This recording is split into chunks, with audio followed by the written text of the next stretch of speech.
Sir आपका जो phone tap KIA गया था वो एंटी सोशल एलिमेंट कह के टैप किया गया था।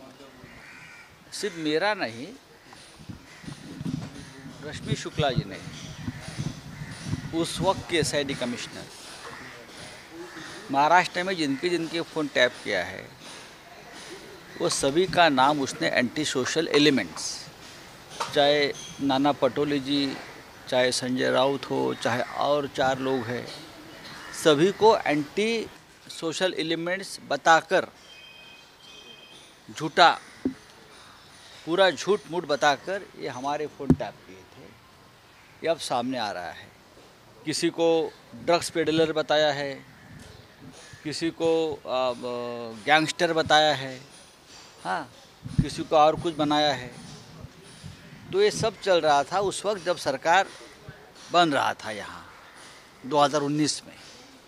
तो कोई ना कोई हमारे पर निगरानी रखकर सरकार के बारे में, नए सरकार के गठन के बारे में, हम क्या करना चाहते हैं, हमारे किससे बात होती है, ये सब चल रहा था।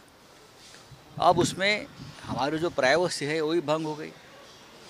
दूसरी बात है, एक पुलिस अफसर जो निष्पक्ष काम करने की उनसे हम उम्मीद रखते हैं, वो किसी एक पॉलिटिकल पार्टी और किसी एक पॉलिटिकल पार्टी के नेता के प्रति वफादारी दिखाने के लिए ये सब कर रही है।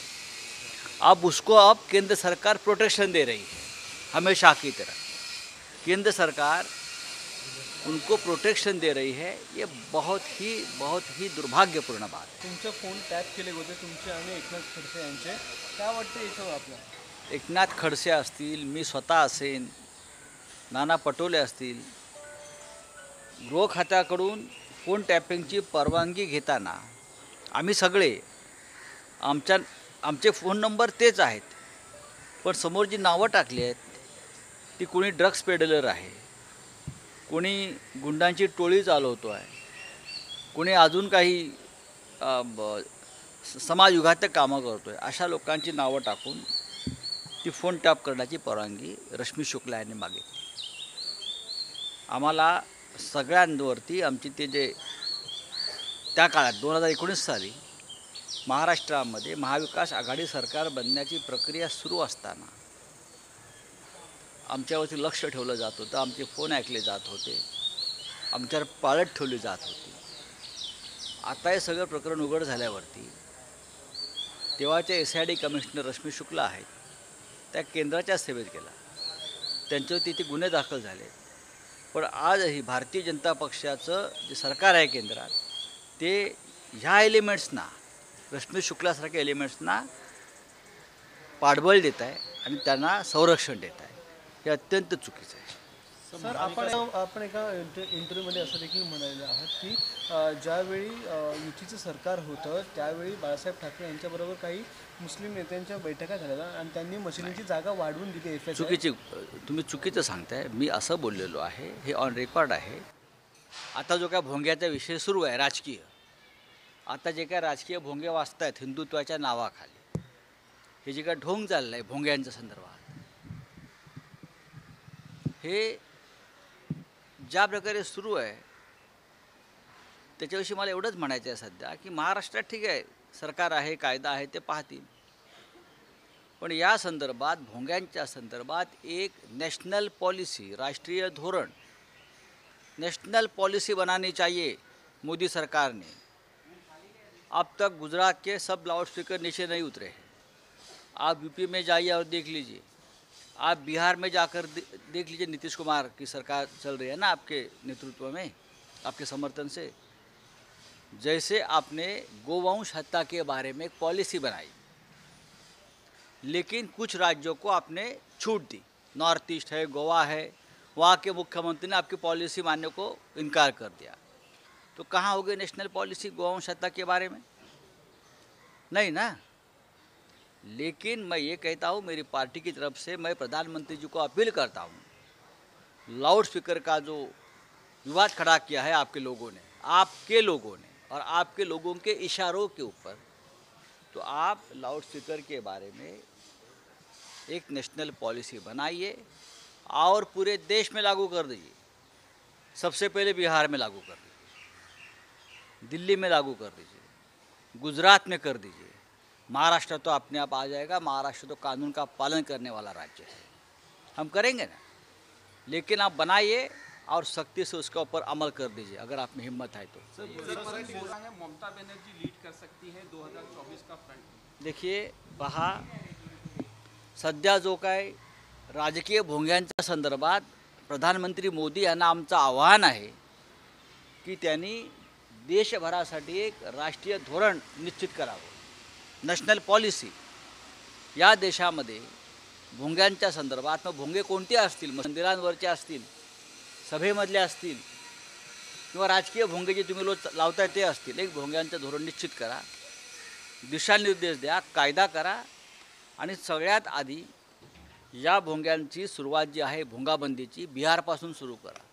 बिहार घ्या, गुजरात घ्या, महाराष्ट्र घ्या, दिल्ली करा, आम्ही करू ना। पण असं नको, तुम्ही गोवंश हत्याबंदीचा एक कायदा बनवलात आणि त्यातून काही राज्यांनी स्वतःची पळवाट शोधली। नॉर्थ ईस्ट, ईशान्येकडील राज्य गोवंश हत्याबंदी मानायला तयार नाहीत। गोव्यासारखं राज्य जे तुमच्या अधिपत्याखाली आहे ते मानायला तयार नाही आणि इतर राज्यांवर तुमचा दबाव आणलेला आहे। अशा तऱ्हेने ड्युअल पॉलिसी चालणार नाही, दुटप्पीपणा, एक पॉलिसी करा। जर तुम्ही म्हणता ना एक विधान, एक संविधान, एक निशाण, मग भोंगा असेल किंवा गोवंश हत्याबंदी असेल, तुम्ही एकच कायदा सगळ्यांसाठी लागू करा। ही माझ्या पक्षाची, शिवसेनेची भूमिका आहे आणि आम्ही यासाठी प्रधानमंत्री नरेंद्र मोदी यांना हे आवाहन केलेलं आहे। बाळासाहेब ठाकरे यांची भूमिका भोंग्याच्या विरोधात होती, मात्र भाजपची देखील तीच आहे। आणि नाही, भारतीय जनता पक्षाला आत्ता जाग आली आहे। भारतीय जनता पक्षाची झोप आता उडाली आहे। बाळासाहेब ठाकरेंच्या संदर्भातली मशिदीवरील भोंगाची भूमिका आपल्याला माहिती आहे जाहीरपणे।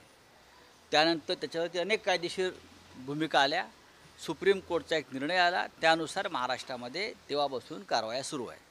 आम्हाला भोंग्यांसंदर्भातून कोणाकडून अक्कल शिकण्याची गरज नाही। सर, मध्ये एफएसआय बद्दलचं काय नेमकं विधान होतं? एफएसआय बद्दल नाही, शिवसेना प्रमुखांनी सातत्यानं अनेक प्रश्न जे आहेत मुस्लिमांसंदर्भातले हे चर्चेतून सोडवलेले आहेत। नक्कीच त्यांनी एक कठोर भूमिका, आक्रमक भूमिका घेतली। जसं रस्त्यावरील नमाज ही त्या काळामध्ये 1985 नंतर या मुंबईतली एक मोठी समस्या होती। रस्त्यावर ट्रॅफिक, लोकांना त्रास, असे अनेक विषय होते आणि बाळासाहेबांनी तेव्हा एक आव्हान दिलं होतं की रस्त्यावरचे नमाज बंद करा, मशिदीवरचे भोंगे उतरवा, बंद करा। ही भूमिका बाळासाहेबांची होती, शिवसेना प्रमुखांची। पण नुसती भूमिका घेऊन ते थांबले नाहीत, त्याच्यावर त्यांनी एक तोड काढली। जेव्हा महाराष्ट्रामध्ये शिवसेना भाजपाचं सरकार आलं, युतीचं सरकार आलं, प्रथम मनोहर जोशी मुख्यमंत्री आणि गोपीनाथराव मुंडे उपमुख्यमंत्री झाले, तेव्हा त्यांनी सर्व प्रमुख मुस्लिम मौलवींना आणि नेत्यांना बोलून सांगितलं की मुंबईतले रस्त्यावरील नमाज हे बंद झाले पाहिजेत, ते मी चालू देणार नाही, मी लोकांना वचन दिलं आहे तसं। तेव्हा शिवसेना प्रमुखांनी विचारलं की यासाठी काय केलं पाहिजे, तुम्ही रस्त्यावर का नमाज पढताय? तेव्हा त्या मौलवींचं म्हणणं होतं की आमच्या मशिदींचा आकार फार लहान आहे, आम्हाला नमाज पढायला जागा नाही प्रार्थनेसाठी, उपाय काय? ते म्हटले की आम्हाला थोडी मशिदीची जागा वाढवण्यासंदर्भात एफएसआय वाढवून द्या, म्हणजे आम्ही मशिदीची उंची थोडी वाढवू आणि नमाज रस्त्यावरती आमचे जे लोक पडतात ते पडणार नाही। शिवसेना प्रमुखांनी गोपीनाथराव मुंडे आणि मनोहर जोशी मुख्यमंत्री यांना बोलून सांगितलं की रस्त्यावरचे नमाज बंद करायचे असतील तर ह्यांची जी भूमिका आहे, ह्यांची जी मागणी आहे, त्याचा आपल्याला गांभीर्याने विचार करावा लागेल। आणि तो विचार झाला आणि मशिदींचा एफएसआय त्यावेळेला वाढवून दिला आणि रस्त्यावरचे नमाज पूर्णपणे बंद झाले मुंबईतले, हे सत्य आहे। पण नुसतं भोंगे लावून गोंगाट करून चालत नाही, राज्यकर्त्याला, राजकारण्याला त्यातून एक तोडगा काढावा लागतो। तो तोडगा काढण्याची हिंमत तेव्हा शिवसेनेमध्ये होती, हिंदू हृदय सम्राट बाळासाहेब ठाकरेंमध्ये होती। हे सुद्धा आपण समजून घेतलं पाहिजे, कारण बाळासाहेब हे स्वतःचे निर्णय स्वतः घेत होते हिंदू हृदय सम्राट म्हणून। त्यांच्यावरती कोणी निर्णय लादत नव्हतं, ते आपल्या विचारांना स्वयंस्फूर्तीने निर्णय घेत होते। धन्यवाद। हिंदुत्वाची शॉल काही जण पांघरतात असतात, अरे एकीकडे सर, ये विपुल गोरा है, उन्होंने कहा है। भाई मैं गोरा जी को पहचानता हूँ, हमारे साथ राज्यसभा में कल तक थे, कांग्रेस के नेता थे आसाम से। अब उन एक भूमिका है, तृणमूल कांग्रेस में अब चले गए हैं। उनका जो कहना है हमने भी सुन लिया, हमने भी पढ़ लिया है। अभी हमने जो कहा है कि मुंबई में जल्दी ही सभी राज्यों के जहां गैर भाजपा शासित राज्य है वहां के प्रमुख नेता, वहां के मुख्यमंत्री की एक परिषद, एक कॉन्फ्रेंस मुंबई में होने जा रही है। माननीय उद्धव ठाकरे जी होस्ट करेंगे, उसमें उस पर विचार करेंगे। जो भी किसी की भूमिका है, जो विचार है, हम उस बात करेंगे, खुलकर बात करेंगे। इंडियन बार असोसिएशनने याचिका दाखल केली त्या संदर्भात की एकच पक्षाला न्याय कसा मिळतो त्या संदर्भात मी माझ्या मताशी ठाम आहे। हा घोटाळाच आहे। न्यायालय एकाच पक्षाच्या नेत्यांना जी दिलासा देत आहेत, बरं का, हा घोटाळाच आहे न्याय व्यवस्थेतला, आणि मी माझ्या मताशी ठाम आहे।